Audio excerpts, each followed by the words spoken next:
چالش رتبه برتر شدن روز 6 ساعت 5:48 صبح. بچه ها یکیتون گفته بودین که در کنار درس خوندن ورزش و پیاده روی هم بکنم که منم امروز صبح که سگ پر نمیزنه بیدار شدم تا ورزش و پیاده روی بکنم. امیدوارم که چیزیم نشه. چه حس خوبی میده که آدم اینجوری شروع کنه روزش رو. وقتی همه خوابن تو بیدار شدی و داری تلاش میکنی واسه زندگیت.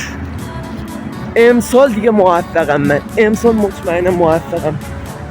خدایا کمک کن. منم تلاش میکنم. به خاطر شمایی که من سابسکرایب کردین، عشقای من، به خاطر شما هم تلاش میکنم. من خیلی سرده دیگه. 12 ساعت تو کف دستمه. بریم که انجامش بدیم. 1 2 3 شروع. با درس شیمی شروع کردم و نشستم فیلم آموزشی استاد فراهانی رو دیدم. خیلی عقبم از ویدیوهاش. باید هر روز ویدیوهاش رو ببینم تا برسم بهش. بیشتر افراد میگن که اگه همه ویدیوهاش رو ببینی 60% کنکور تو جیبته. کیا با استاد فراهانی درس میخونن؟ بچه‌ها الان میخوام زیست رو شروع کنم. پرقدرت ادامه میدیم.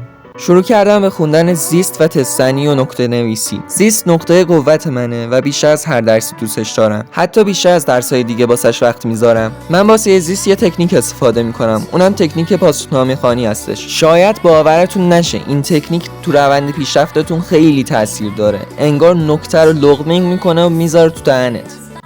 بچه‌ها الان میرم به سراغ درس فیزیک.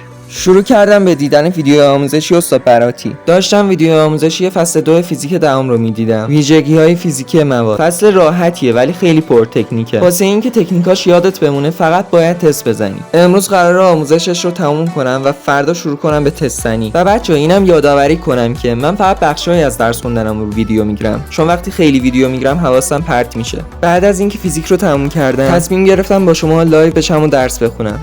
اگه دوست دارین شما هم به صورت زنده با من درس بخونی حتما منو سابسکرایب کنین تا وقتی لایو گذاشتم خبردار بشین. تا ویدیوی بعد، خدا نگهدار.